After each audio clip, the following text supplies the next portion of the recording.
Sanderson, the CEO, he lived in a place that were restricted to receive the online products. So this is our main concept. We deliver everything to everyone that lives in favela. We see in the media about favela misery, violence, and poverty.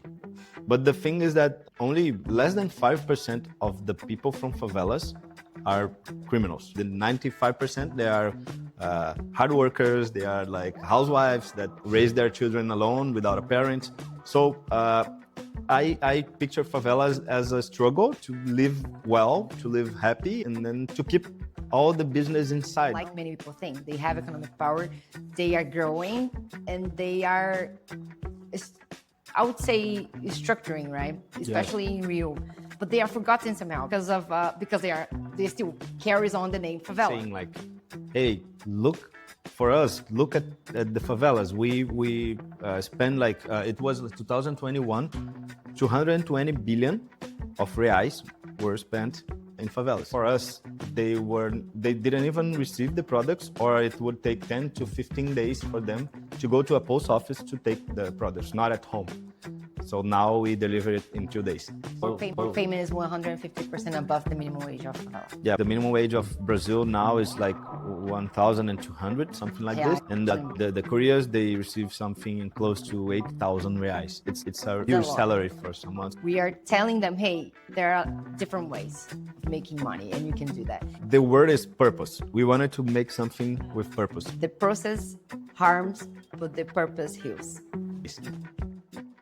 So, naPorta's team, I mean, it's amazing to meet you. What you guys are doing is just mind-blowing. I'm really inspired from the minute I saw it during the judging period. And now being able to actually sit here with you and hear that story from you personally in India, of all the places, right? is really, really cool. And I always like to begin with that really, there are two contexts, as I just explained, to the founding of what you're doing, of the impact that you are creating. One is personal and one is the local. So I don't know which one you want to start with. That kind of helps to tell the story better, but I'm really curious about both, like, the context of the founders and context of the location and the society around you. Sure. Yeah. One thing is connected to other. So the context is that Sanderson, the CEO, he lived in a place, it's not even a favela, but he lived in a place that were restricted to receive the online products that he was trying to buy. So this is our main concept. So we deliver everything to everyone that lives in these places as well. And so he was always trying to buy, and then he could never buy it. And okay, this is the first information when he was younger. So I was working for AB InBev, you know it, for Budweiser, Corona, the company. And in Rio, it's a bit complicated because we have the favelas, and favelas, they consume a lot of beer. And I was a salesperson to the favelas. And whenever they steal, the drug dealers and whatever, the gangsters, and they steal the trucks from AB InBev, we should come with a solution to solve it. Not Keep to on delivering, right? Yeah, not to block the delivery in there, and then we would stop the distribution to the favelas because people love to drink. And then we should come to a solution. Then it's like the solution of naPorta's. So I could create there to. I was visiting. There we say that the distributors, the third-party distributors to Ambev. So Ambev is the huge one, and then they go to a third-party distributor that distributes to bars and like small businesses. So kind of last mile delivery. Yeah, exactly. And then whenever they were stolen in the favelas, instead of blocking the delivering, they used these third-party distributors to represent them inside. So this was my first operation, my creation to operate like that. Okay, so this is the information when I was working at Ambev. Can I just ask one question about that? So you found the local last mile delivery services. Okay. Exactly. Kind of. Yeah. Like friends. Yeah, exactly. Favelas, right? Exactly. For example, these distributors, they were locals and they were allowed to go inside the favelas without being robbed. Okay. If it was Ambev, they would be robbed again. So this is how we figure out to keep distributing without blocking the distribution. So back to the days like we found naPorta. So I was at Amazon. I was an account manager at Amazon, and Sanderson was the seller of Amazon. So I was with his account, like I was managing his account, and we were a bit of disappointed because he was blocked in the COVID, the pandemic period. He was blocked because our post office wasn't delivering anything in Brazil because of the disease, and Amazon has a very low rate of non-delivering. So his account was blocked, and then he couldn't get profit of that, and he was being really prejudiced. So we were talking about this, and I was like Trying to solve his problem. yeah, trying to solve this problem, but I couldn't because it's Amazon has their central, they're central to solve it in Panama. So they don't know how it works in Brazil. And I was like excusing for him. I was like, oh, sorry about that. And then he said, okay, I'm in an acceleration. It's called Founder Institute. It's for pre-seed startups. And then he said, oh, I'm in an acceleration, but I don't know nothing about commercial. Do you want to be part of it? Do you want to be my partner? And I said, oh, but okay. Did you already have an idea? Yes, but it's not naPorta. Yeah, okay. It was like was something else. Idea. Yeah. It was like to create a full commerce, but for small entrepreneurs. Like the concept of full commerce is that the huge companies like such as Amazon, they have a huge warehouse, and then if you're a seller, they go there, collect your products, and take to the warehouse, and they deliver it. Not you are the responsible; they are. But the problem is to be part of the full commerce, you must have money. You must invest in all your products, and must have the No big. drop shipping. Yes, exactly. So he wanted to create like a full commerce for small entrepreneurs that don't have that money, but we could have this service for them. But it wasn't accepted because the mentors of the accelerators, they were saying like, okay, what if Amazon wanted to do this for small sellers? And then they said, typical, really. We Yeah. see no reason. Exactly. There's a giant doing the same. Exactly. There you go. So they said, okay, but we are not canceling your subscription, but you can come back here with another idea and a new team, not only you both, but with marketing and financial area as well. And you have 30 hours. I said 30 hours.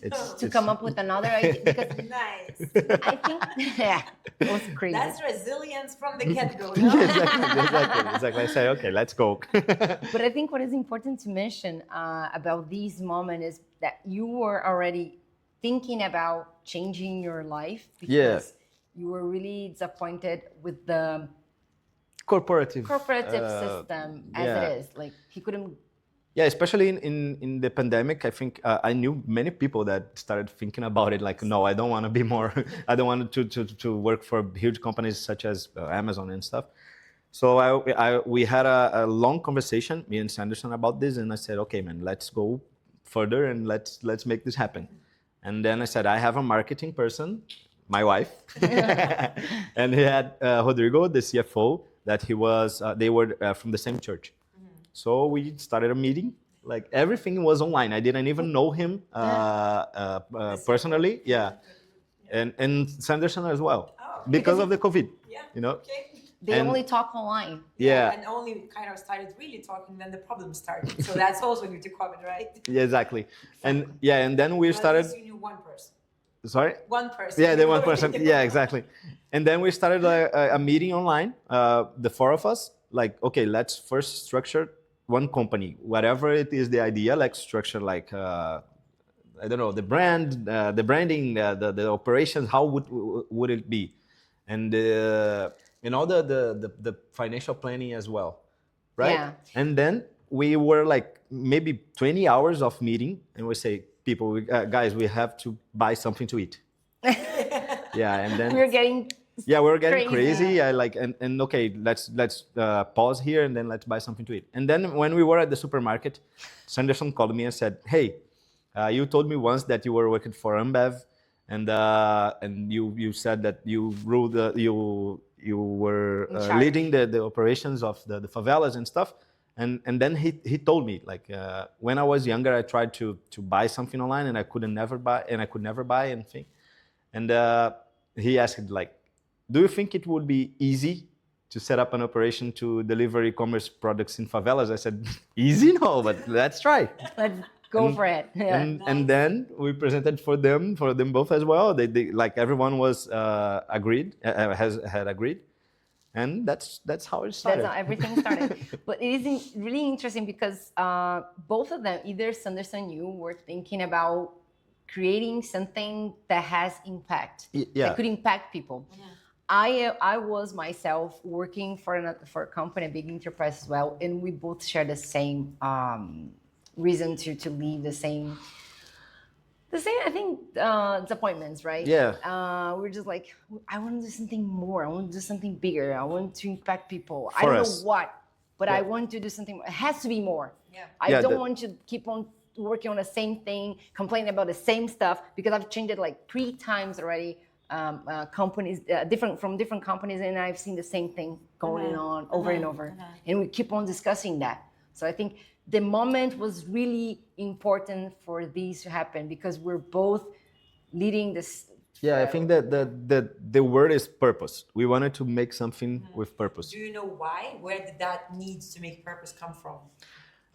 Especially because of the idea. For example, okay, we are talking about making the delivery happen and everything, but always, especially in Brazil, the people who live in favelas, they always suffer for everything, like for healthcare, they don't have even internet, so they are always the ones that Suffer the most. You know, so we said, okay, let's do this and let's get together purpose with money, with innovation, with everything. And then we said, okay, if we are doing something, let's do something like an impact startup and with purpose. And when we shared this purpose, we said, okay, that's how we should start, and that's how we are going to make this happen. If we, I don't know, if we bond to this purpose, we're going to go really further and really far. And here we are. And we carry on a phrase that helps us to keep on going, which is, you know what I'm going to say. The process harms, but the purpose heals. Okay. Yeah. The process. Sorry, wait. The process harms, like Hurts. hurts, sorry, but the purpose Heals. Yes. So it's like That a way. is amazing. Yeah, and I think it's a tagline of everyone who's here, right? Yes, like yes. all the WC winners making impact. yes, and Yeah. the story of this sentence is because my sister-in-law, she was having a really bad situation of her health. She has something on her legs, right? Yeah, and then she wasn't able to walk, and she had a really hard process to go. And then she one day that we were like we were very sad. Something bad happened. I can't remember in naPorta. No. And like it was a series of bad things happening, and they were like, oh my God, we cannot give up. What should we do? And that happens with all the entrepreneurs, I believe. Like there's Yeah. always this phase that you're like, you know what, let's give up. And we were just discussing that, like we can't give up. We have to figure out how to deal with that situation. And I think that I was literally just thinking that like the other day, and even written somewhere that, you know, by doing all of these interviews, I realized that purpose is a better rocket fuel for entrepreneurs. Yes. If you don't have that like really core purpose that you know that somebody depends on you, then you're probably quitting easier. Exactly. Exactly. So I think that it's a very, very important ingredient that kind of helps the social entrepreneurs and like the purpose entrepreneurs stand out. Exactly. Yeah. And that's what made us to quit our jobs and start with naPorta, because I was at Amazon, and then I were participating in a meeting that Jeff Bezos, like he put all the leadership, and then he thanked us because he could go to the moon. I said, what is my purpose here? Make this guy go to the moon. There's so many things going on Earth. Yeah. That's a very good point. But I guess like if you look at like maybe 100 years from now, when the Earth is uninhabitable, and you help the guy to go to the moon, and then we all build a colony. But let's go back to the Earth things Sure. that are happening here. Exactly. So what is happening in favelas really? Like, what is the situation? Because I think, like the world, as we just spoke also, knows that favelas exist, that there are a lot of problems, there are a lot of crime. But with all the progress that we're seeing everywhere around, like, so many governments are being like less corrupt and less crime across countries. Lithuania, the same. After we gained independence, we saw a lot of crime, corruption. Yeah. With that improvement, the situation changed drastically. So there is a natural tendency to hope that, that applies everywhere, at least to some extent.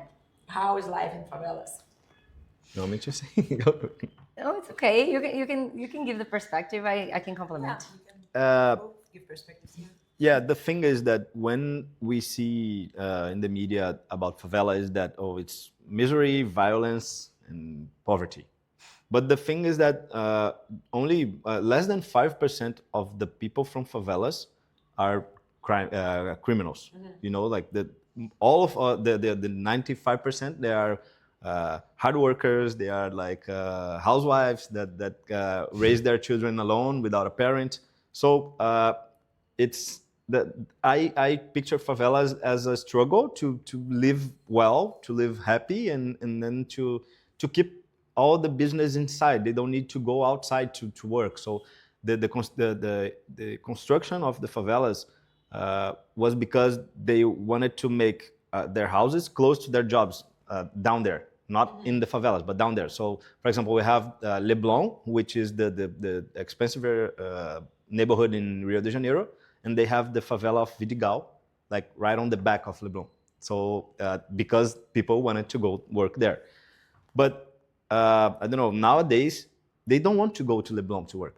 They know that favela has power to keep inside, to keep their business inside, to keep the economy inside. So I think the thing for favela is that they are forgotten by governments, by companies, and they need more people to look for them. Actually, they said, okay, I am self-sufficient here, but I still need some companies to give me the basics, that they don't have it. It is crazy to say that, because normally people would compare favelas to places that are really, really poor. There are some favelas that are really, really poor, economically speaking, and they lack on basic sanitation and everything. But the favelas that we're talking about, which is the majority in Brazil, they have economic power. Unlike many people think, they have economic power. They are growing, and they are, I would say, structuring, right? Especially in Rio. But they are forgotten somehow because they still carries on the name favela. So people would say like, hey, doesn't matter. I'm not going to be dealing with that because it's complicated. It has some challenges when it comes to violence and even access, like we're trying to fix. But they still have a lot of, there's a lot of opportunities, especially for e-commerces and companies to go there and look to those people and say like, hey, I can give you, I can look at you and in a human way. In a human way, Exactly. exactly, and have the same opportunities as there is in the places that are already urbanized, the places that have economic power.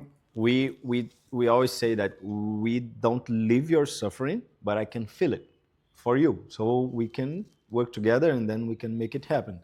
And I think that's the point. So they are always wanting to.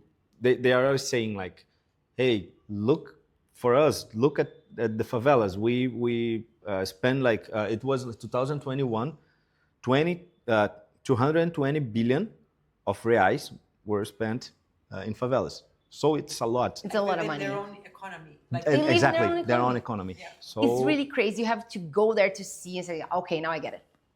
Like in Rocinha, which is another big favela in Rio, they have a fancy restaurant inside there. yeah, And you can tell, it's like, no way this restaurant is inside a favela. It is. Like we live close by, in a favela called City of God. And there used to be a pizza restaurant, and we ordered pizza from there. It was the best of the region. It's crazy. So I think you were asking about how favelas, if the things are getting better. I believe they are getting better. There's a lot of barriers that still have to be, faced, and a lot of obstacles that we have to deal with, especially when it comes to security and urbanization in many, many ways. But I think it's getting better, especially the it's evolving. It is, especially the part of talking about it, because from 2021 till now, we were just talking about that, right?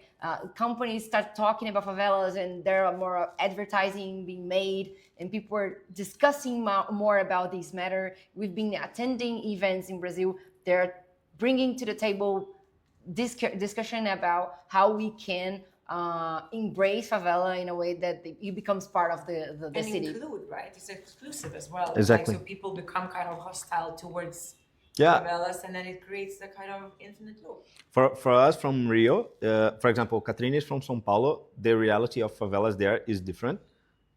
But in Rio, we have Globo, which is the main channel, TV channel for us. And I don't know, 10 years ago, they would always picture favelas as like a violence and everything I told you. And now we have maybe more than 100 actors from favelas. Like they started seeing that there are very good people working there, and like, So why not? Why do people choose to stay in a favela if they are an actor, if they are a pizza owner? What is their motivation to stay in that area that is still perceived in a negative light? I think the feeling of being at home, and not just that, but for example, if they leave the favelas and go to I don't know, a high social class in another neighborhood, like a high social class one, they would never adapt there. I know many people who who left the favelas and live in another place, but they are always visiting the favelas, because it's Home is home, kind of. yeah, exactly. I think there's a lot of reasons. That's not an easy question to answer, because it depends on the reality. There are people that cannot evolve, that cannot excel, and because of that they cannot go out. But they want to have a better life, and they want to get a better house and live in a way that things can go in, like they can have access as a normal person. I think there are people that there is a sense of belonging, like I'd rather live here, but people will get me, will understand me, and I think I feel like I belong somehow, instead of just going out and being judged by everyone, which happens. We have to talk about that. It happens. And I think there's also another part of the society that has no financial instruction in a way that I myself, I don't have it. Like, it is hard to say that, but we're just discussing about it. In Brazil, schools, people don't teach that. Yeah, completely. Even in Europe, it's not taught at school, which is crazy. Yeah, it's really crazy. I just became aware of the importance of saving money right now, and I'm 30. Yeah. So let's think about that in people that live in favela. That's something that is not discussed. So people like spend money on things that are not important, and then they don't have money and to buy a better house. But I guess what people in favela they have a bank account. They do. They do. So it's kind of like they are like accredited, accounted, and participants of a society in an equal terms from government perspective, and then like passports and all the documentation, bank accounts, and things like that. So that's way they are included in the economy, or like in the country. Right? Yeah, that's interesting. I was just when it comes to digital zip code, which is the second solution that we have, we're just we have this get together with people from the favela to train them regarding how to use the digital zip code and the benefits. And I was just asking a question to understand the scenario, because we always do that. Whenever we go to a community, I ask, hey, what do you guys need here? What is the thing that you wanted the most that digital zip code can address, the problem that digital zip code can address?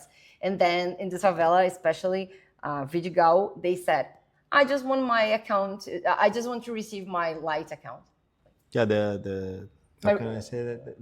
I just want to pay the light. The printed account, you know? Electricity. Yeah, it's just like electricity, whatever, all of this. I just want to pay the electricity. I was like, what? Yeah, I want to be formal. I want to formalize. I want to pay the electricity. Yeah, she said light because light is the name of the company. Sorry, it's my bad. Just like jacuzzi. Exactly. Sorry about that. So yeah, they said that. It was like, okay. Like, okay, so how do they pay for electricity now? They go to the bank. They don't. Or they don't, you know? Or they don't. So, but then why want to pay? Like, if you can have an option not to pay. But because that's not a legal option. Not paying, they just they do something with the light in a way that they can have the light, they can have the electricity. Yeah, they have the light. It's like lightning posts. We say you see, pole, like lightning pole, and then they just connect some wire there to steal energy. You know, it's common. And then this company Light, they don't visit the favelas because, of course, the drug dealers and everything, and then. But also because they are invisible. Not only because of that. You know, so that's it. So they don't pay for this, but and they don't pay, but they use. But many people, they just want to pay. They want to pay. They want to be like anyone else. Yeah, because when there's a problem, they want to call and complain about it. Solve the problem. You know? Because when they have a problem with the electricity, they can't complain because they don't have an account. They have to call a guy who has put the wire on the pole. Yeah, that's it, you know? That's it. Okay. So I'm sure that the favela question might come back, like in relation to what you do. But we can actually go back to so you had that meeting. We were just talking about. The spark is there. Like, let's do it. All right. What happened next? Okay. So and then after we like finished this meeting and went back to the mentors, like everyone loved it. And they didn't have like a medium score. So if you were really nice, you would get, do you remember? 3? 4 or 5 if you're really nice. But if you're bad and have to be excluded from the bad, I mean, like if your idea did not attend the requirements, would be 1 or 2.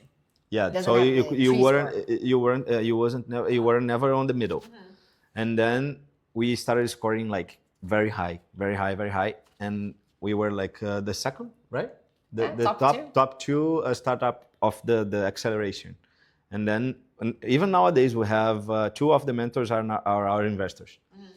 And but does the accelerator program invest at the end? Yeah. Yes. Okay. Yeah. Invest at the end. Invest in some startups, and they can invest outside the accelerator. So, for example, one of our investors have another. It's like a venture capital firm and everything. So they stand with us until today. So how much did you start with? What was the investment that? 500,000 was an angel round. In which currency? That's real. Sorry, I'm sorry. So $100,000. I'm sorry. No, just check. Yeah, because we always forget. There can be a danger. Fair point. So we started with a ninja round, and then that was 2021, right? Actually, 2021. 22. How long was the program, and 6 how months. far did it help you to get to? In addition to obviously despite the investment, in terms of your processes, in terms of your business model definition, like the MVP, what did that the 6 months? Yes. Them? 6 months, yeah, because it was this period that I told you that from June 2021 until January 2022, we were structuring and we were passing through this process of the acceleration. And then in January 22, we started our operations. Yeah. So 6 months. And the acceleration helped us to keep running till 2023. Yeah. We So spent the whole year. they kept monitoring us and helping us with other ideas and developing the company as well. For example, The MVP. the business MVP, model the Canva. business model, products, new products, and all this stuff. Obviously, because you need developers as well. Oh, yeah. Yeah. Yeah, As and far then as I remember, you didn't have that skill within the team. yeah, we didn't. Yeah. But our CEO, Sanderson, he is from the technology area, so he started. But can you imagine a CEO putting his hand like to develop this stuff? It Had wasn't. to It do was a lot of impossible. things. Yeah, so that's it. Would you say you would have achieved what you achieved without the accelerator program? Not at all. No. Actually, we were at how many accelerators programs? Like 6, something like this. 6 or 7. Yes. In parallel or after you finished? No, it? after, Yeah. one at a Okay. time. Google was one of the most important. They invested in us, but it was active free, so That's it was even like better. No, yeah, that was awesome actually. It That was- helped us to improve the digital zip code solution. yeah, and I think it was something close to 70,000, right? Dollars. 75. Yeah. $75,000, and it was amazing because we could improve this while our operation was running, So accelerations for us, they were, I don't know, the key point to make what naPorta is today. And it was really nice because each acceleration was important for a specific pain that we were suffering at that moment. And it happens in a really special moment because we started with Founder Institute to structure our MVP, and then we moved to Inovativa, which was important to build the logistic structure in general, and then we went to Google, and that was focused more on technology, and then another program called JB, like a lot that was focused more on product and trying different Growth, right? and growth.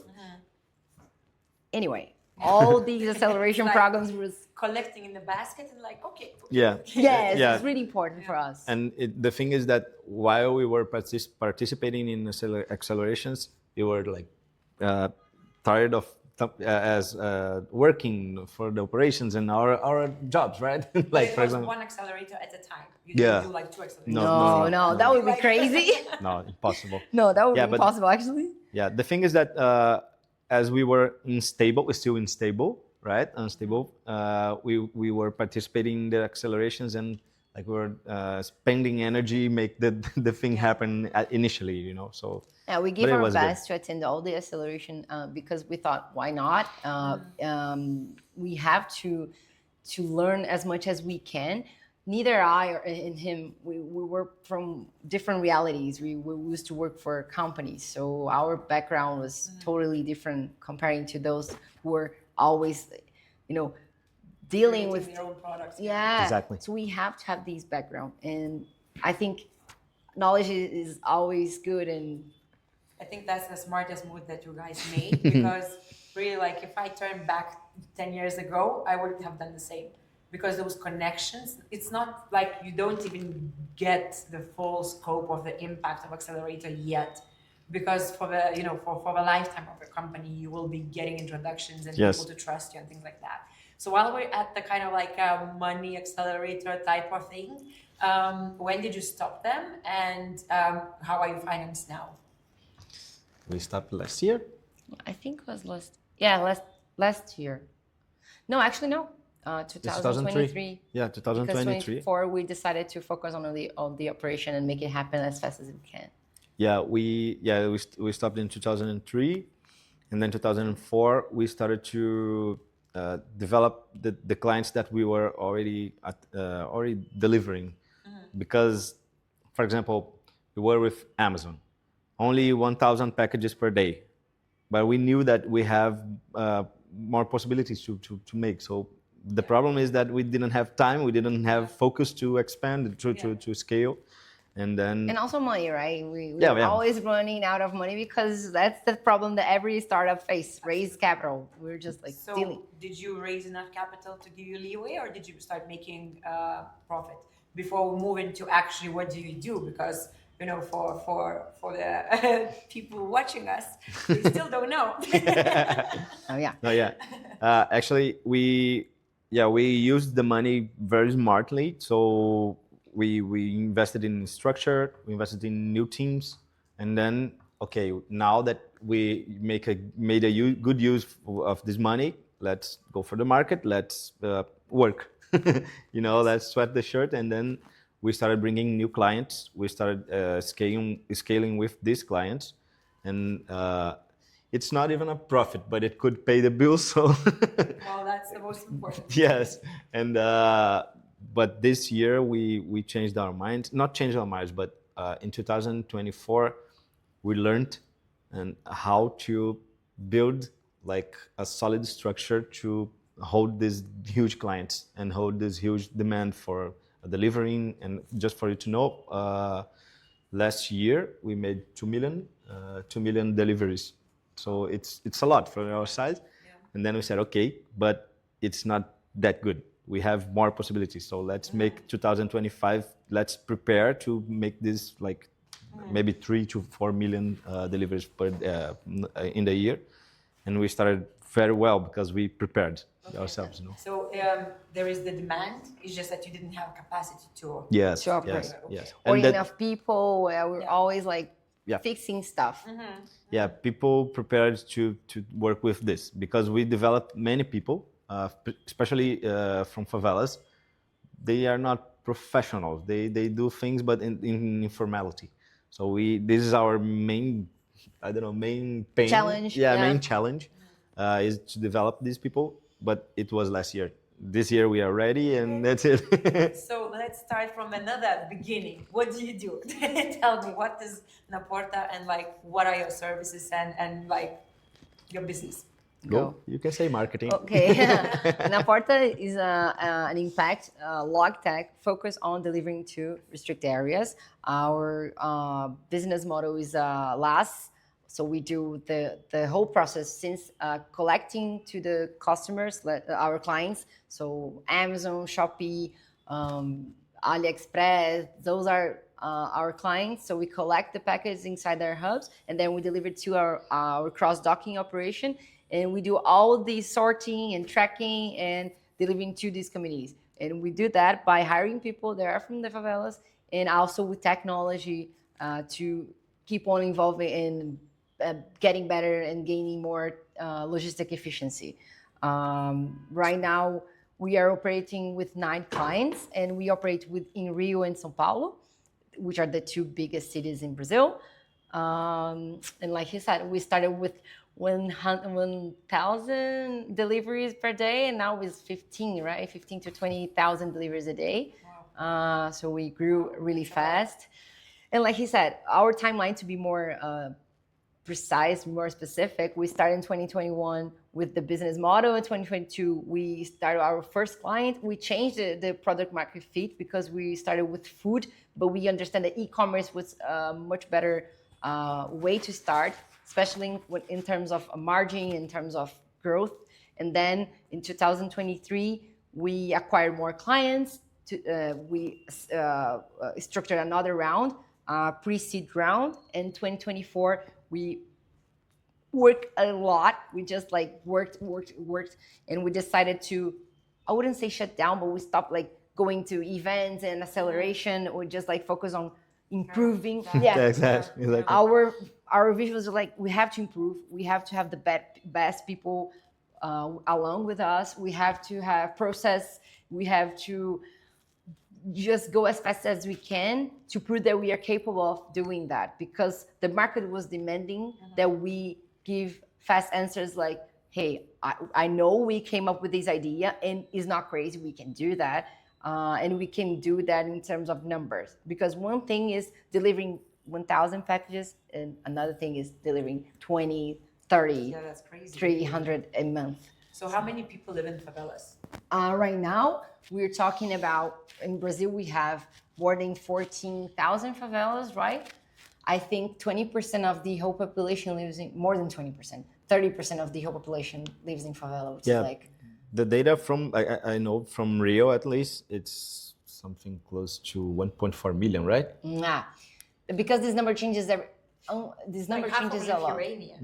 Half of my country lives in favelas. Exactly. Yeah.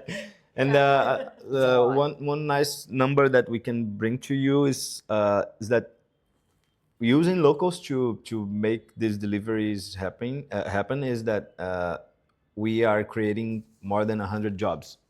So we have the That was couriers. my next question. How many people do you need to actually operate that? Exactly. So Crazy. not only the jobs, but the minimum wage, we put it like way higher than they started The dreaming average. You're about. disturbing the economy of Yeah, favela, we are. right? We are, exactly. Yeah, so for example, now we have 40 employees, like naPorta employees, and we have it's 134 couriers that they are not our employees, but 134. yeah, 134. 134. Yeah, 134 couriers, but they are not our employees. They are maybe the Like the autonomous. freelancers. Yeah, freelancer, Exactly. autonomous, and one nice data is that the minimum wage, the minimum payment that we make, the average, right, is, let me exchange to dollars. 150% above the minimum wage. That's what we Of do. favela. Yeah. Of favela. Yeah. Yeah. So just for you to know, Our payment is 150% above the minimum wage of favela. yeah, for you to know, like the minimum wage of Brazil now is like 1,200, something like Reais. this, reais. And Just less than, like- the couriers, they receive something close to 8,000 reais. It's like it's a a huge lot. salary for someone. So it's close to. So now the riches of the favelas will be Yeah. the drug dealers and Exactly. We are changing the conception that you can have. I think that's a nice way of seeing that, because we are telling them, hey, there are different ways of making money, and you can do that. Yeah. And right now we're establishing partnership with schools and universities to give scholarships with like 80% discount. And those careers, they were interested about that because they say like, hey, I wasn't able to study, but my daughter can do it, and they can move to like have different realities. So we're changing the cycle. Okay, so I mean, do you do that through naPorta or to naPorta delivery people, or in general for favelas in terms of their education? And are you doing that like through naPorta, or is that a separate side project that you're? No, it's connected to naPorta because it's a lot of people who don't have this power yet. Yeah. Yeah, but we are always trying to bring education for them. Yeah. Oh yeah, a nice data is that there is one institution. It's a governmental institution, right? Senac. Uh-huh. Yeah, it's Senac is the name.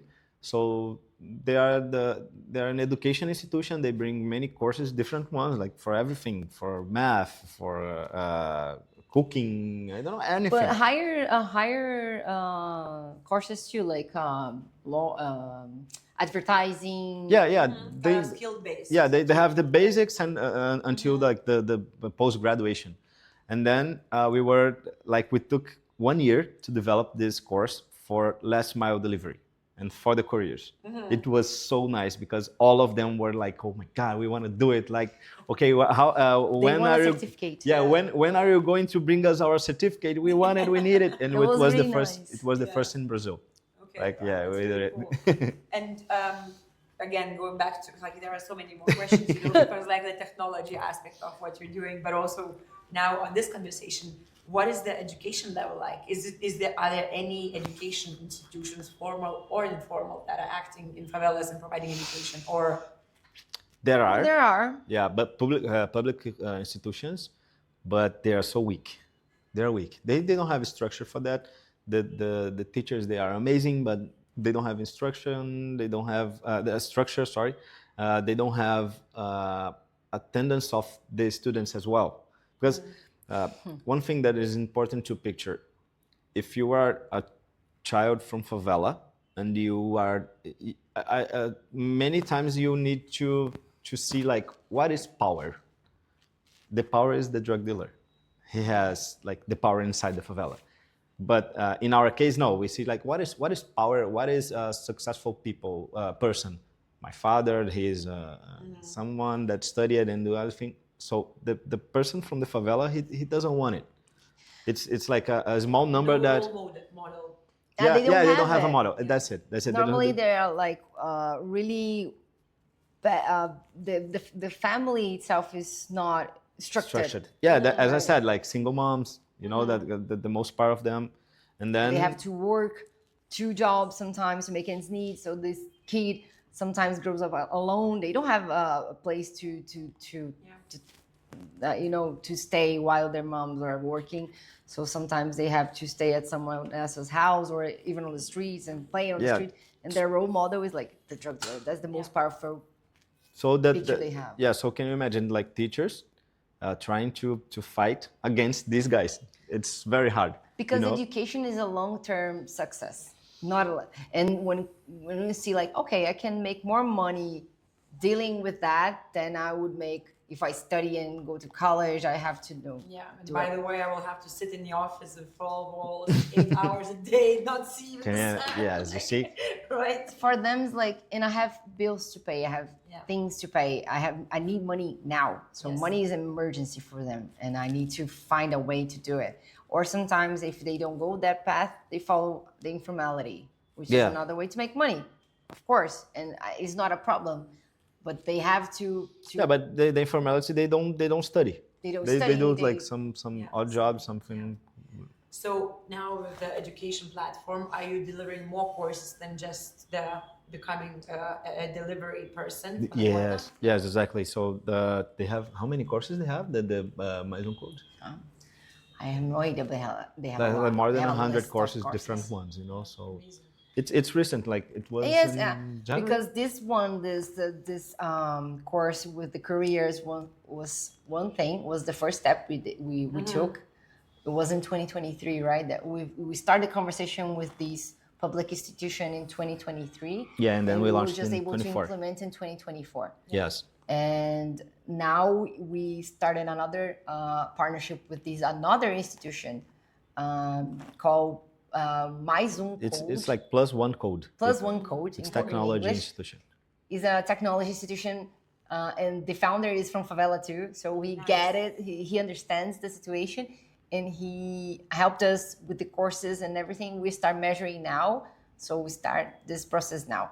But I think that it's going to be a huge success because of... Yeah, and you connect the fact that now you're showing that you know, like the next most earning person is the delivery guy, plus, oh, by the way, he has a certificate on the wall. Kind of, it becomes a role model. This is exactly. I mean, the impact just kind of keeps on expanding. And you break the cycle, right? Yeah, and it breaks the cycle. Definitely. Yeah, and the thing is that, for example, we have huge companies with many couriers, but they never, they never bother to professionalize them.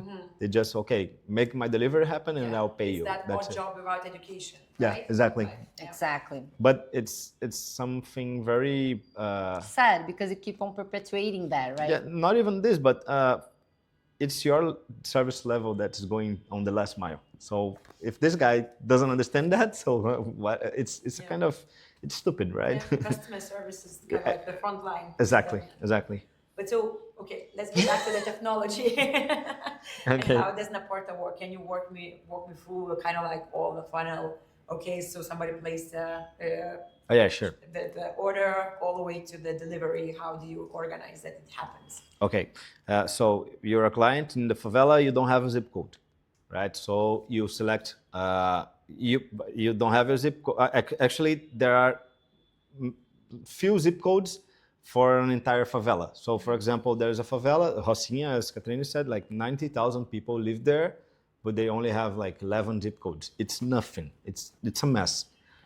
But they use these zip codes, they are general ones, everyone use it. And as we are using locals to deliver, they know where is it. So at the observation field, they put, okay, it's in the LAX. They can basically draw a map. Yeah, but with just one information, the courier will know. And okay, so you're buying us one thing, so you put this general zip code, and then in the observation field, you put how can you be found? So the digital zip code that we're creating can help with this, but the companies must absorb it. But this is another path. Okay, but getting back to this, so you live there, and then you put these informations. Okay, so with this zip code, we have a basis of zip codes. And then when I partner with Amazon, Amazon says like, okay, so the zip code 1234 is yours. Everything that everyone buys it, you will deliver it. So whenever there's an order from this zip code, it comes for us. So kind of like into your backend system that Exactly. Order. Exactly. Exactly. So, and then like for, per day, there are, I don't know, 1,000 orders. And then we go pick these 1,000 orders, take to our cross-docking warehouse. And there we do the separation of these zip codes. And then every day our couriers go there, pick the products, and then go to deliver with throughout the zip codes. You know? So you have a separate the pickup people from Amazon to the kind of like your middle port. Yes, yes. Yeah, actually, since we pick it up at Amazon, it's our responsibility to do All the sorting. all the sorting, all the separation, everything. And then after that, the delivery gets at the door, na porta, for this customer. So the thing is that before us, they didn't even receive the products, or it would take like 10 to 15 days for them to go to a post office to take their products, not at home. So now we deliver it in 2 days. So it's amazing. So this is the process. And and then there's another point, like a nice one. We have, since the beginning, we had the couriers like that beginning with us. So they began with us. So I don't know, when we were small, now we are big. So these guys, they could handle like 500 deliveries themselves. It's a lot. And then we said, okay, this guy, he knows how to work. He's committed to us. He knows how naPorta wants to this delivered to be done. So we can bet on him, right? Invest somehow. Yeah. And then we make him, we teach him how to be an entrepreneur. Then he create a micro basis, an agency. Micro hub inside the community. Yeah, we are the huge one, and then he's the micro hub inside his community. So he started delivering himself, but now he has some couriers himself. So it's like many arms that we are creating, you know? Pyramid that you're building, Exactly. So we have this guy. So now we have nine micro hubs and 9 new entrepreneurs that are developed by us. So there's a nice point that last year, our biggest one, he was able to. I think he had 1 million in revenue. Yeah, so it's really for nice. like one person, and then now he has 11 couriers himself. So it's really amazing that we construct. Do people have to pay, in terms of your pricing, do they pay extra or they pay the same what they would pay for the delivery? That's a nice question. That's an awesome question. To be honest, they still pay the same price as they would pay to a regular. And that is fair enough, right? No, actually, that is the basic. Yeah. Because I don't think it's fair because we are doing a totally different job. We're delivering. No, it's fair enough for the customer. Oh no! You're talking about the final customer. Yeah. Oh no! They don't pay. They pay the same price. Yeah. I was talking about the clients. I'm sorry. The clients, the B2B client. That's something that we are still suffering because we receive the same average payment as a regular last mile would receive, even though we are dealing with different situations. That's something that we're trying to raise awareness to change. But when it comes to the customer, definitely they can't pay something different because they've already suffered enough, right? So they have to be treated as equal. They have to pay the same amount as me, as anyone else. Yeah. So they pay the same.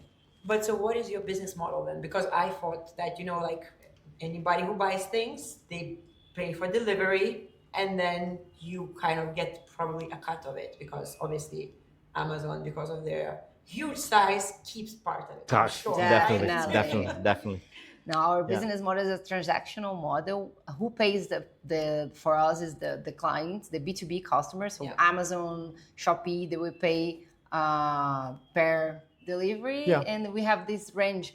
We settle a range, right? So we have like 1 to 1,000. There's this range, and then 2,000 to 3,000. But so they don't give all the money that people pay for delivery to you. They keep a cut probably, or no? We don't know, but some clients, yes, They just like pay us the full amount, but definitely the other clients, they, especially Amazon, they keep something. But we don't know. We don't.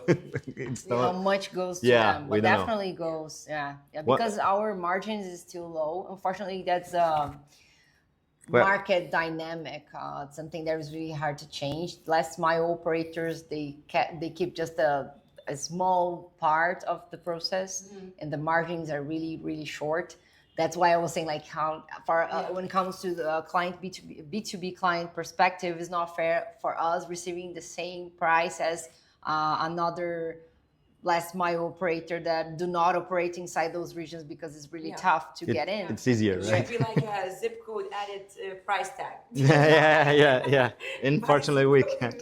Definitely, because we're doing something that is really hard to do and nobody wants to do it and takes time, and we have to keep on evolving and hiring people and that knows how to go into these places. Yeah, to summarize, is like the normal transportators, they don't cause the same impact that we are causing. Yeah. So Absolutely. yeah, but But Amazon really doesn't care about your impact, right? Like they care Yeah. about how much money you bring them, but You really got. not the kind of impact that you're making. Exactly, And all exactly. the education that you're bringing. And Exactly. that's our job, to raise awareness every time and try to show to them what we are doing. But like you said, they just want to see how many clients they are getting from that and profit they're gaining for that, but not the impact that they're. yeah, but Somehow. our margin is low because the logistics segment is that you should focus on gaining on the volume of orders, you know, not on the huge price of per delivery, you know. I mean, the world has really gone down on the price of delivery It's because an absurd. that's the friction for e-commerce, right, to happen. It's Yes. really But complicated. tell me about, I really wanted to ask about, you know, working with the people from Favelas and that beginning, how did it happen? But maybe we can come back after the partners. So you mentioned that you got the first one in 2023. 2021. 2022, sorry. Two, okay. And now you work with 9 B2B Different. partners. Yes. So can you tell me more about like, you know, the onboarding? Is it difficult to sell to them? How did, obviously like the first one probably was convincing that we will really do it. Yeah. Yeah. So can you tell me a bit about that? Yes, it's really hard because they treat us like a normal transportator.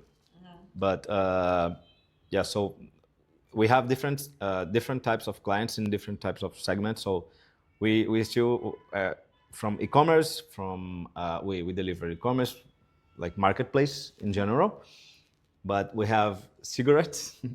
Trust me, it's like it's really hard for them to get inside the favelas as well. But it's a B2B delivery. So, for example, we deliver to a restaurant that sells cigarettes. You know, yeah, it's really hard to cause this awareness. So, Katrine's job is in marketing is to make the clients, like the companies, to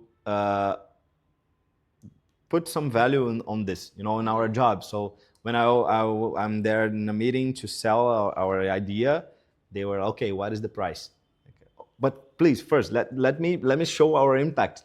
Yeah. Then you put the price, you know. So But you know, like probably your CEO knows from running e-commerce, the margins Yes, are always yes. so low, right? yes, they So- are really so- The low. production, the marketing of the production, but obviously on the other hand, while you're working with like let's say producers or like large distributors, Yes. that's different.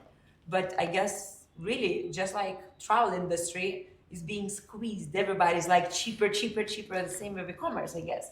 The more supply there is, the kind of cheaper everything has to get for volume Yes. to happen. Exactly. And that's really sad because it causes an impact in so many parts of the process that Yeah, and- sometimes it cannot be seen, but it exists. Yeah. And then this impact, we see it in the last process, the last person in the process, like the courier. That's why they are never professionalized. They're never. They are always informal. You know, they are okay. Why will I don't know, be a nice professional if they pay me this? You know. Yeah, absolutely. So yeah, that's our biggest struggle. So when I'm negotiating, it takes a long time because they don't want a small company like us. Like, okay, I'm not betting on you. I prefer to pay for the other distributors, and I don't even know if they're gonna go inside the favelas. Because normally what happens is they are more concerned about the price that's gonna be offered, and then they don't know the whole process. They just hire this distributor that says that it's gonna deliver into this community, but what they do, they just deliver into a post office, and they just change the status to delivered, and that the big client just say like, oh hey, I delivered, but he doesn't know how was the process and how So they it was don't even delivered. care that like the people only got it in 5 days versus like That's 2 it. days. For them, that part is solved. Okay. Interesting, but I think that there are many marketing ways how you can negotiate that and how you can prove that the sales to that person is increasing, and then that's more profit for your business and all of that, right? And we've done that in 2024 when we scale with a really important client called Shopee. That is our biggest client. It's our from big- Singapore. It's our I biggest. haven't even heard the name. Is it a marketplace or is it? Yeah, It it's is. it's a marketplace. Have you heard the name? Okay, you know AliExpress. Yeah. But Similar. yeah, it's similar. It's really similar, but they sell clothes as well. So, for example, in Rio, I think most of our products that we deliver are clothes and small packages. So they are really big, and they don't care at all about it. But the thing is, okay, so we started with Shopee, like with 200 deliveries.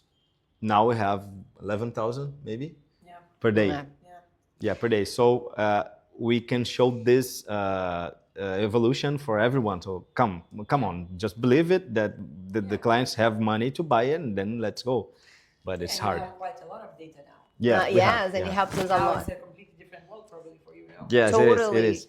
Actually, right now we're choosing clients. Which client is best to operate and is gonna be better for this community? We're choosing the client. That the game changed Yeah. for us because we now have enough data to prove that we can do that. Shopee, I think, was the one that helped us to grow in a way that we could prove that we can deliver efficiency, we can deliver service level, and I think was the first start when it comes to clients, right? Yes, yes. And it's weird for me that it's not Amazon because of course, like, you know, everywhere Amazon where it's present Yes. is kind of huge in e-commerce scene. But I think it's a matter of opportunity. So when I left Amazon, I tried to pitch for inside when I was still working in Amazon and naPorta. So I arranged something inside to pitch for the guy from logistics, and then he said, "Hey, you are not prepared to operate with us," and I said, "Okay, no problem. We talk later. That's okay, but it will cost you more." That's how it works nowadays. Exactly. When we are prepared, it will cost you more. Yeah, Exactly. So we talk to them, and then they are our clients. But there's an important data though. In Brazil, Shopee is bigger than Amazon. Okay. They Yes. just got bigger than Amazon. Okay. Amazon started first, but then Yeah, but Shopee Shopee. with them on Yeah, prices and and not- scale. They Yeah. I think I think the products are different as well. Okay. and I think they Cheaper. knew how to. They understood the Brazilian reality. They adapt their not only their product but the way they advertise. And I think there's a matter of adapting to the region. Are you also working with the beer companies? I tried, Oh, but it's a really? yes, but it's like The previous system that you put together works better. yeah, yeah, and then and then when I was like I was there for 4 years, and many people moved from the operation that I was working. And then one guy, the logistic one that worked with me this time, he went back to the operation. Then he called me, "Hey, what about we do something? Want to talk about it?" And but it's so hard to deliver this because it's beer. Like it's there are huge boxes of beer, and we deliver small packages. So I would have to create a new operation just for them. So it's a lot of work. Maybe later. one day. Yeah, maybe one day. Yeah. But one thing is that like we didn't mention, but our last client was Samsung, and it's amazing that we are doing something close to 250 orders a day. So it's really nice. Yeah, it is That a is really surprising. customer also. Like deliver to favelas. That's really cool. Yes, exactly. So yeah, we're really But happy I with guess this. they also really identify the economic opportunity. Of Yes. Yes. and kind of early establishing yourself as a tech platform. There you go. Makes a lot of Yes, sense. and in favelas, people have everyone have a phone. Every one of them have a phone. They don't have internet, but they have a phone. Just crazy. Only naPorta Yeah. delivery guys have the internet. Yes, exactly. Yeah. Oh, it's crazy. What are some funny stories like that? What are, because I'm sure that you have plenty of. Yes. I'm not talking about those big challenges that almost cost you to stop, but No, I'm talking no, about the funny story. day-to-day funny stories. Oh my God, we've got We a have lot. Yeah, one funny story is that, for example, the main apps that for couriers, they are built for Android, and we had to say no to many couriers because they had iPhone. Can you imagine this? Like, That's something. How? We don't get it. But do they? No. They The buy. thing, the thing is that I don't know. But they buy from somebody who stole. No. No. The Because thing is that you see, like my what is that, like, preconditioning? I- Judgment. Yeah, but it's okay because It's okay, we understand. It's a very specific situation. But I don't know how it is in your country, but in Brazil, you can buy like an iPhone that costs 10,000 reais in our currency, and then you can split it in 10 times. You can pay it in 10 months, Yeah, and everybody wants part of American dream, so they will, better not eat. That's it. Yeah, exactly. And then they buy an iPhone, but they don't have internet. So you said, why? Okay, I use Wi-Fi everywhere. Okay, but you have a phone that you are not eating, and then you have it.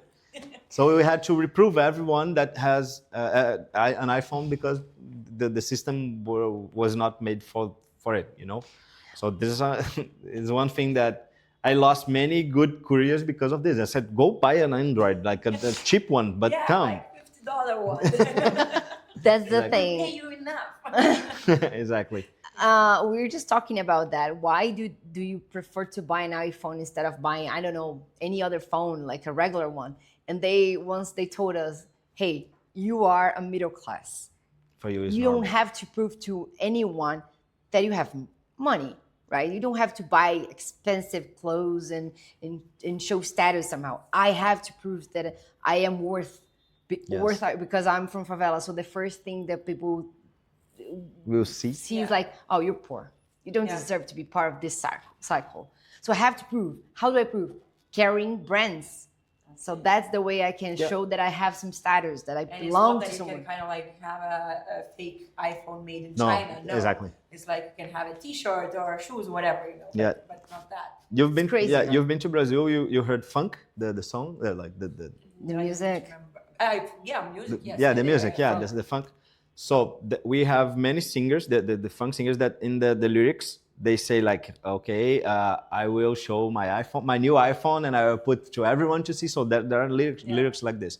There's another case for this kind of idea is that Lacoste, like the brand, they remodeled all of the I think like the image in Brazil, especially in Rio, because all the guys from funk, they wear Lacoste.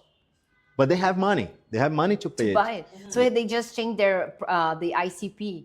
It's not like branding, the wealthy guy that lives in Leblon. No, it's the guy from the community. Yeah, it's not that guy that plays golf, for example. No. They changed their target. They understand that the target is many more people that, right? Like that group has exactly. combined probably more buying power. Exactly. I'm trying to think about more funny stuff. You maybe try to think, and I want to ask one question back to favelas. I knew we'll come back. I don't know, but like, do people have a sticker? I'm from favela. How does how does everybody know that this guy is from favela? Oh, the way they talk, the way the music they listen to, the way they dress, they have their dress code. Okay, it's totally different. Their not language. Just like you would recognize somebody from a different city. Yes, like definitely. Happens, right? Yes, like, exactly. This people comes from the Accent. capital or from the... Exactly. Or different countries. Like you can tell when someone is American by the way they dress, the way they talk, the way they move. Is and it they the same have thing? their identity. Like they like to always endorse it. Like, you know, I am from favela. Favela is my. I'm proud of being from favela. You know. They have their own slangs, Yes. different from what we use. And the funny stuff is that the rich class, they are speaking the same slangs as the favelas. You know. Favela Who became got a it thing. from who? I Yeah, think the rich class got it from favela. definitely. Yeah. Favela became a thing because I don't know. You know Anita, The singer. the singer. Yeah, I know. She's like a really important figure when it comes to favela and representing favela. But she's not the only one. There's a lot of other Yes. Artists. But Anita is like. Anita's really important because she became international, and I think once those artists became well known outside Brazil, he gave the favela more a sense of belonging. Brand. Yeah, Anita represents They them. were you know? represented somehow in a way, not only what the media wants to show, because it's easier to show violence, it's easier to show poverty. That's what people see, and sometimes is that what they want to see.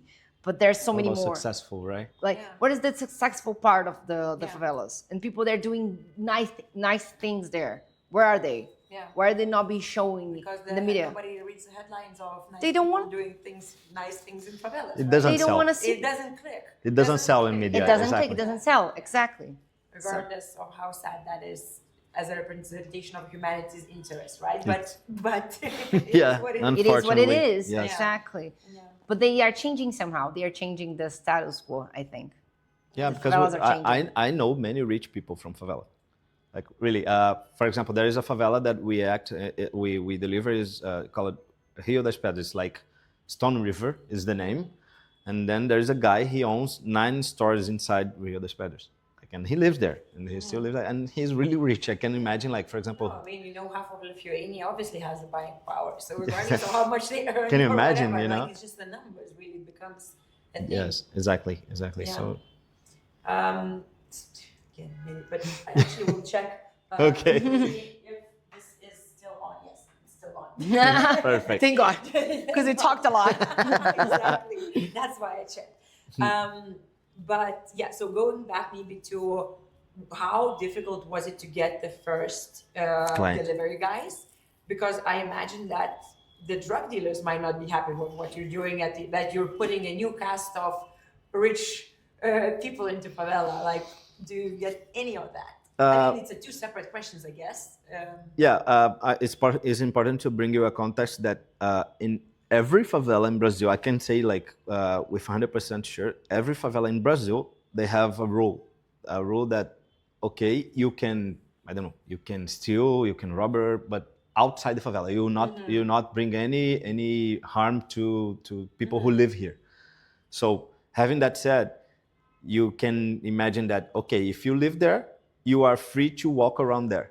I am not, because I don't live there. So that's how it started. So for example, okay, I wanna deliver to Rocinha, Vidigal, and Stone River that I said. I will bring 1 courier from each of these places. So I have never had problem with the drug dealers because I don't even talk to them. We don't even talk to them. Yeah.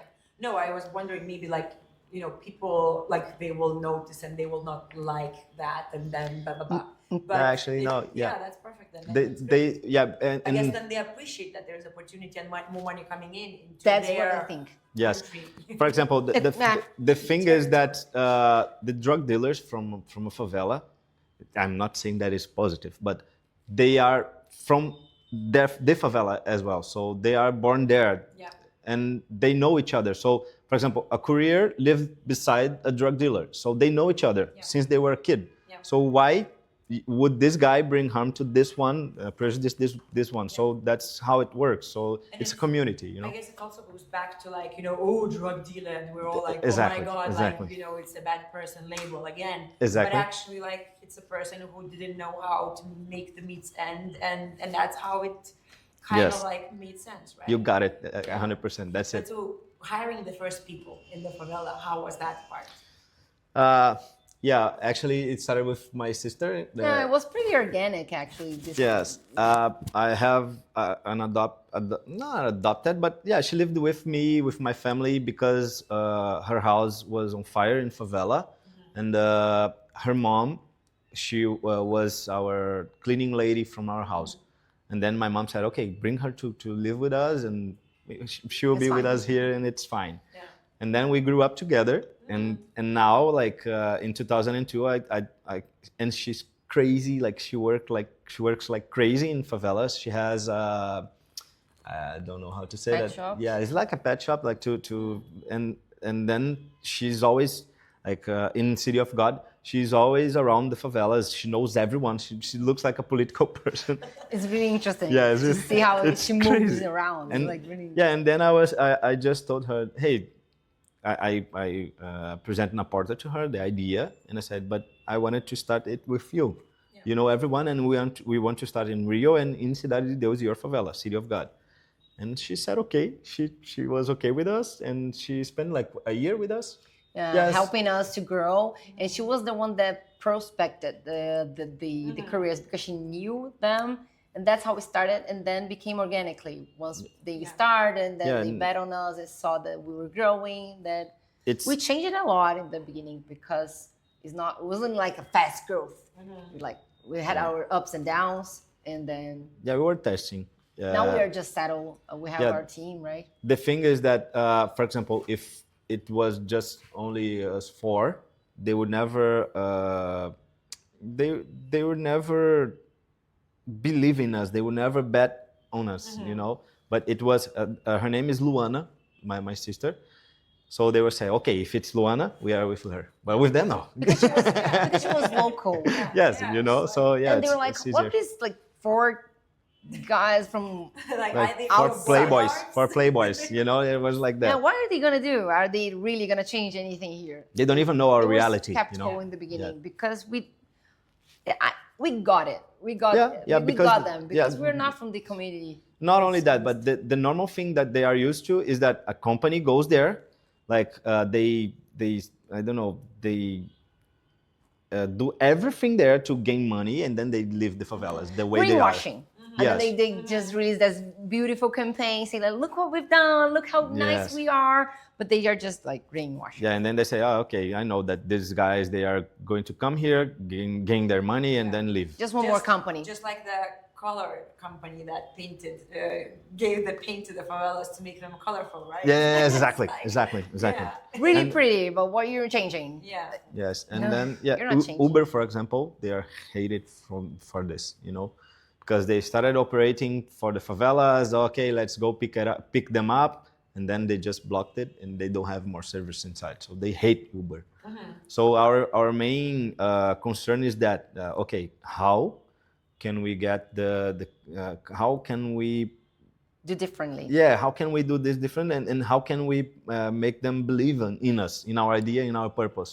So many of them like were always saying, okay, you don't know what we suffer here, but you are like playboys and whatever.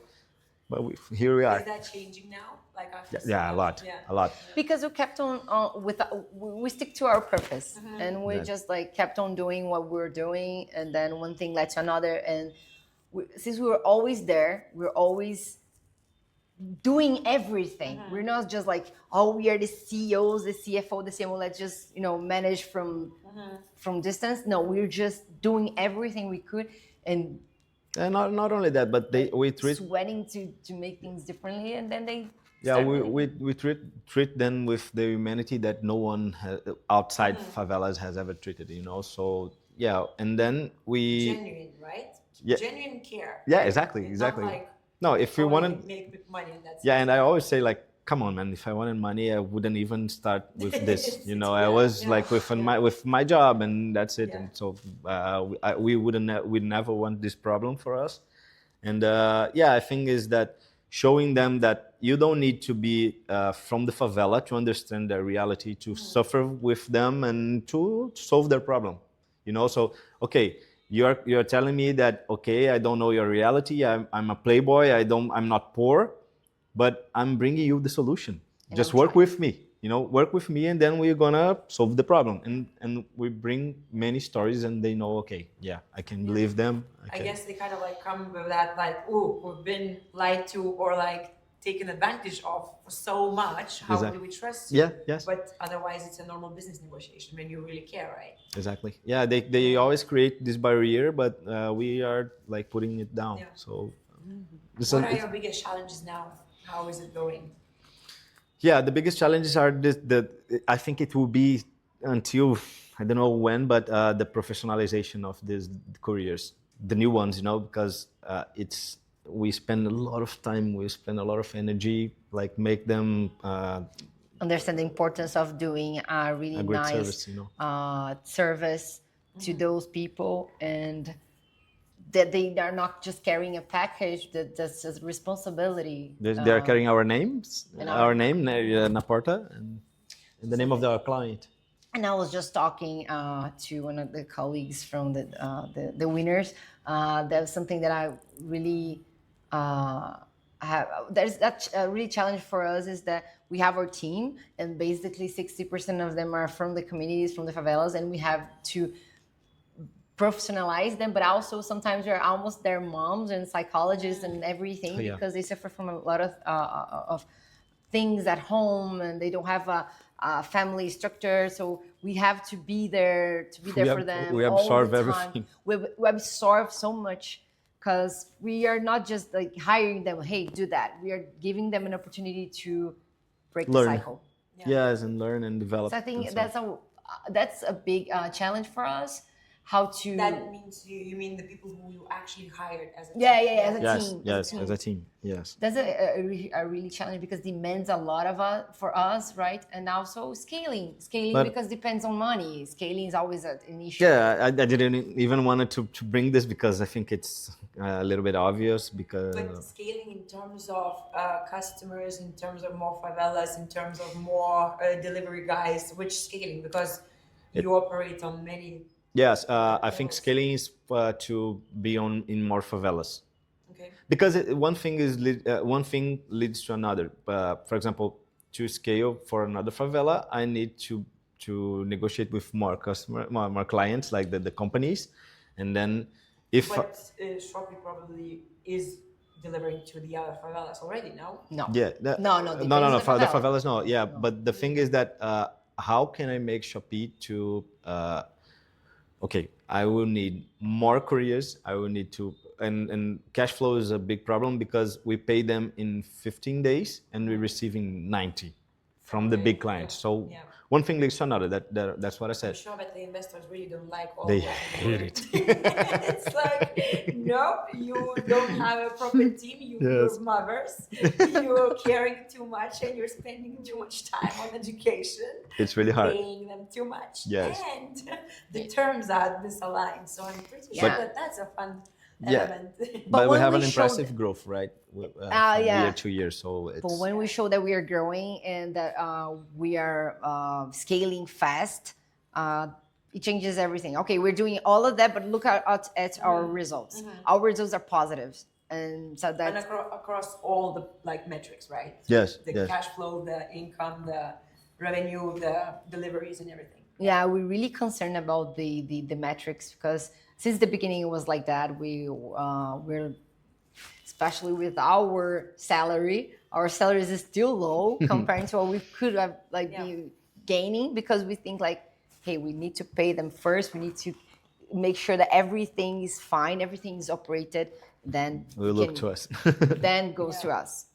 So our salaries are low, really low, and that's something that the investors, they say like, okay, you're not getting rich and you're not getting rich with that, which is true. We have to talk about that. We're not, because we decided to do impact first. That's what we're. And you are very young as a startup, really, so the success that you already had is impressive in that short amount of time, because obviously as people living that every year and suffering through the process.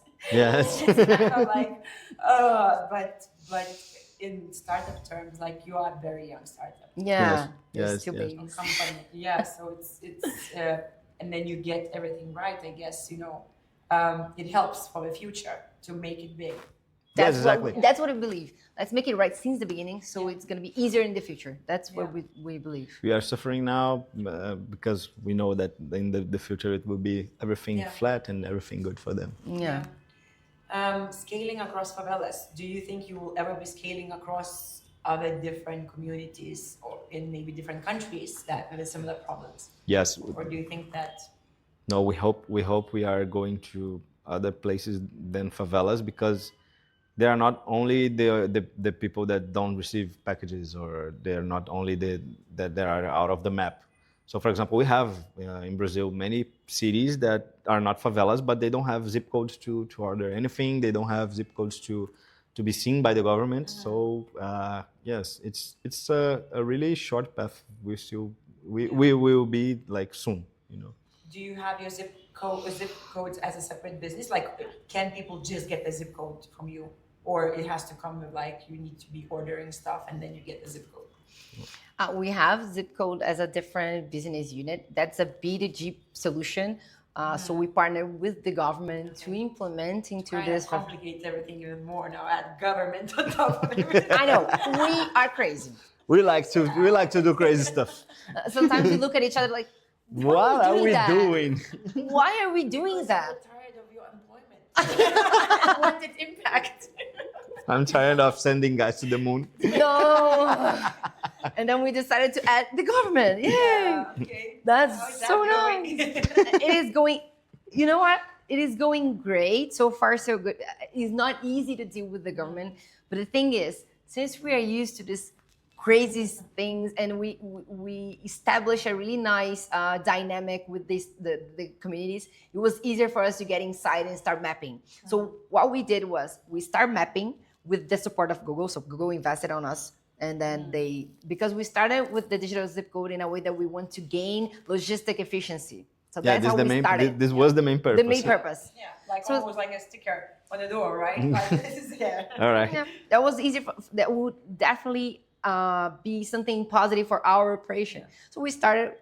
And you From- get the tracking data from the app of the delivery guys, right? Also, probably. Yeah, Yes. we could. And right now we're thinking about using both data to become something bigger. But that's another chapter of the story.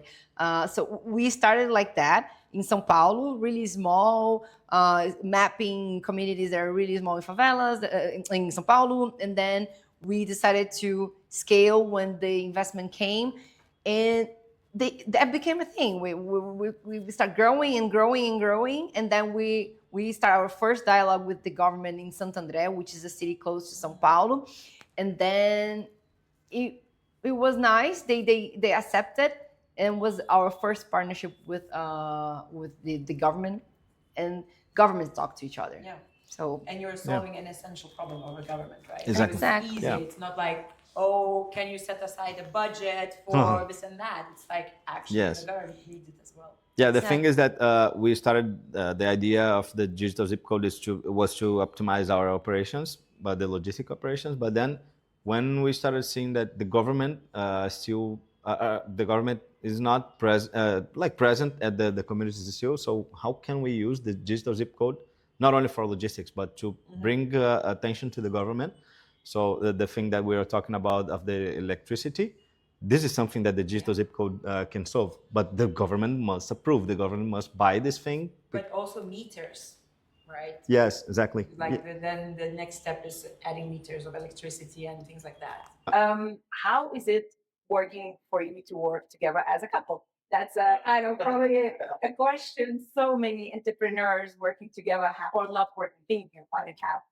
Okay, I can answer before. Please. Actually, we knew each other in Ambat.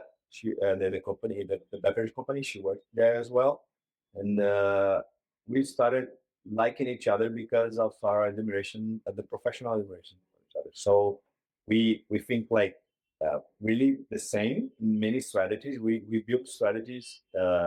We complement each other, and when we build strategy, they are mostly. With the same purpose, with the same rhythm, with the same speed. The energy. We have the same energy. Yeah, actually, I'm like less like her. Like I don't drink coffee. And Balance. yeah, of Nice. course, yeah, that's it. So a little bit of balance, and we started like this, and then when we were funding naPorta, we looked at each other and said, "How is it going to be?" But you were already married? Yeah, we were already married. naPorta, no, we were living together. That's a funny story. Okay, let me just give you this part of the story that happened when we started naPorta. We had when we had our first client. Remember that in January. Mm. We were about to get married in May, and then I remember flying to Porto Alegre, which is south of Brazil, for a competition, international competition as well, bringing to there. And then the day after, I was going to get married. It's been crazy with naPorta, and then the same time get married. So it's like crazy. Yeah.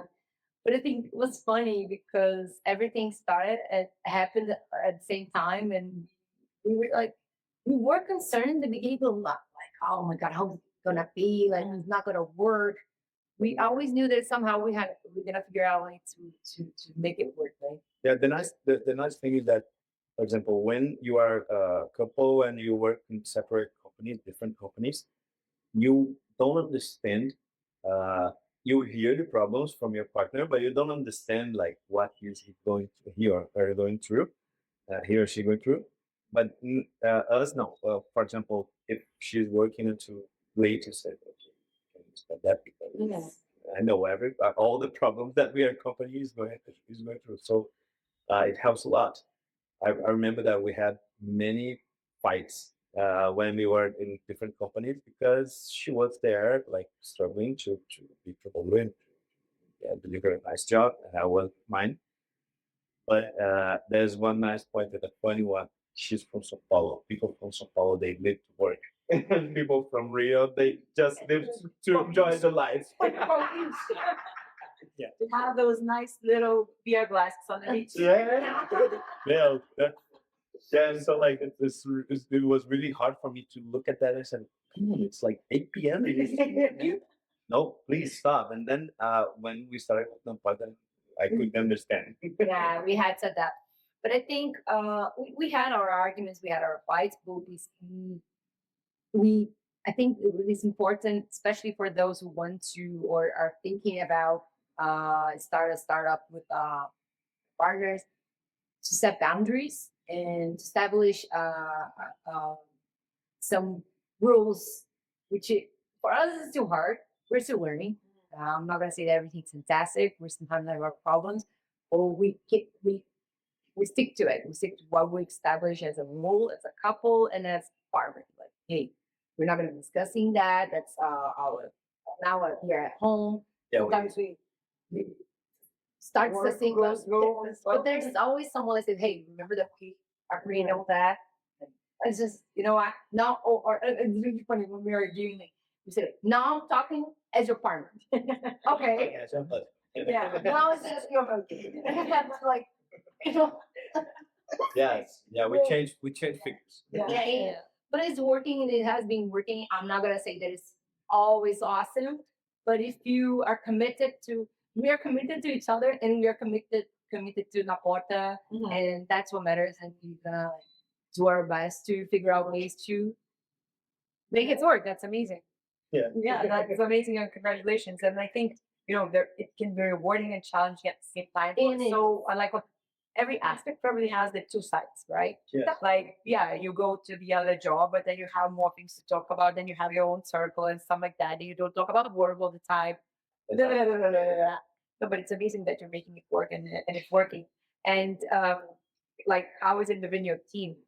Do you like, are you very strategic in hiring and growing the team and thinking about it? I know that you mentioned the challenges about, like hiring people from family, become parents and everything, but you work well as a team. Your others probably say, what's your strategies that you use for growing people and growing the team? One thing that's nice is that since I work with customer experience, I'm always close to his area because he works with operation.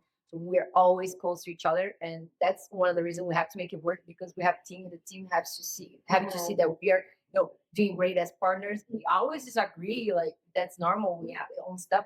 We debate. We have our like uh, points of view, but we always together trying to fix stuff and come up with solution problems. Yeah. So that's something that helps when the team sees, right? The thing, the thing we are trying to do is that cannot be that we cannot have egos in any discussion. And egos are that destroy companies. Ego from the directors, from the managers, and we lead this. So I said, why?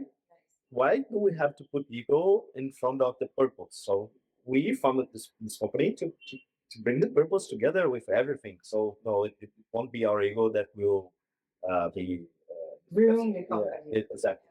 So I think that's my thoughts. So yeah. Are you formally trying to form a culture? Yeah, already have that was one thing that I was trying to remember to talk about. The thing is that to hire people, I don't know what the thing is that to hire people, we are always embracing our culture. So we actually not only hire, but say but firing people as well. Like They are not we not fit with our principles. yeah, we had people that I don't know acted like for example, there is one nice item of our culture that we help each other always. Like it can be like cliche, but we help each other always. And how? For example, we hired one woman that she was a cleaning lady from a favela, and then I don't know, we interviewed her, and then I said, hey, this is a big challenge for you to leader because to be a leader here because you have maybe 4 5 careers, and like they don't respect women in logistics. It's ridiculous. And okay, but she was a cleaning lady. She didn't have instructions. She I don't know. She only studied like at the beginning the basics. And one intern from my team, this person that was a cleaning lady, she asked for help, and then this intern from my team said, "No, I want to help her. I have my stuff to do." She asked her to search for how to do this, and I was like, "No, we don't want like this here. You can ask for any help. You're not stupid. If you're asking for help, you need help. Just like raise your hand because." The thing is that the main stuff is the purpose. So you are asking for help because you want to do your stuff, you want to have your things done because of the purpose. So you have to help everyone. So we are always embracing our culture to fire to hide. Maybe very quickly, can you summarize your values? Of course, the purpose comes first of anything, from what I'm hearing. The summary of the other values and the core principles. Yeah, we have the first one is And we never translated, but that's we have sincere conversations. We have transparency, and that's one of the like the best because it seems like really cliche, but that's something that's always done. There is no hard talk. There is no hard conversation. There is conversation. So everybody had space to talk. It doesn't matter what it is. And then I remember that one of my person from my team said like, "Hey, I feel so nice about this part of the culture because I can talk about anything, especially things that I suffer at home or something that that I'm dealing with. So always talk. It doesn't matter what it is. We have always agree to talk. The second one, we always agree to toast. That's really nice. And toast our accomplishments. Toast our accomplishments. Yes, because yeah, and it's really nice because they our employees like they reach you like from I don't know any hour of the day, and then hey, okay, do you have a glass with you? Let's toast in that. Why? Toast everyone. Oh, I've just like passed to an exam. And, okay, it's perfect for us. We are always so celebrating this, and then we always help each other. You always have each other, and then the other one that Diversity I and love. inclusion. I wanted to translate it because in Portuguese it sounds so nice, but I cannot find a way to translate yet. Equally and equally. Yeah, Equally unequally. I think it's No, yeah. equally unequal. No, Yeah. we are Equally unequal. That's the name of the principle. But we are different, but Mhm. different. Oh, it sounds something like it was nice in Portuguese. No, I guess it has to do with different. Something Yeah, like in English, right? But in Portuguese, probably Yeah. it's the Sounds word. just better. the phrase is that we are equally different. Difference, different. We are equally different. Which means like because we have so many people from so many realities, we have 50% of the team women. We have people from communities. We have people from favelas. We have people from urban areas. We have people like They are former couriers that we hired. So we are equally different. Yeah. So we have to we have always to make this be in a positive way that we must accept everyone. and respect everyone, no matter what, and no matter what religion they have or what gender they have. And the last one is you are the door of your result. You are the door for your result. Translating is not nice. Yeah, In Portuguese, much okay, but No, but I can understand that those we are our phrases, own. but Yeah. This one is like we are our own. results. yeah, Yeah. we're in charge of our own results. Like I really loved but maybe it's different. We used to have like a consultant, like a business consultant or a team consultant who said like you're always self-employed. Kind of like work from that perspective because you're always self-employed. You are like regardless if you're at employment, do the best because you might deal with the other people, in virus situations. So always like perform because self-employed people they will not get a paycheck if they don't perform, right? But I understand like obviously this is not the same, but it is. It's kind of like that. It is kind of like that. Like, yeah, and- You're in charge of your results, just like that. and we practice that. We practice it during like our story because, for example, we have people that were promoted in like 3 times, 4 times in a year and a half. So because this person like worked a lot and like Wanted to brought perform. many results for us. So yeah, Helped us grow. So that's the thing. nice. So maybe before we start wrapping up, very quickly in numbers, you mentioned that you're doing 50,000 deliveries.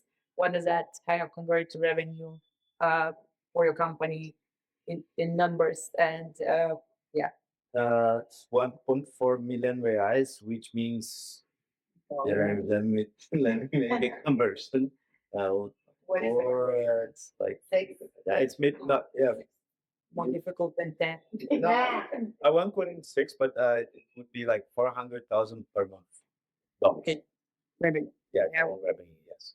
That is great results for a young startup. Yeah. Yeah. We wish it would be better, but this year we will make like. Yeah. So when's next? What are the biggest plans next? Okay, so the biggest plans. First, we will be with our like the main clients of this year. We will bring like 2 huge ones. So, for example, there is one client that will bring us 8,000 deliveries per day from what we are eight. Wait, okay. I'm like, whoa. That'll be nice. That's very nice. No, 8,000, and it's a lot for us as well.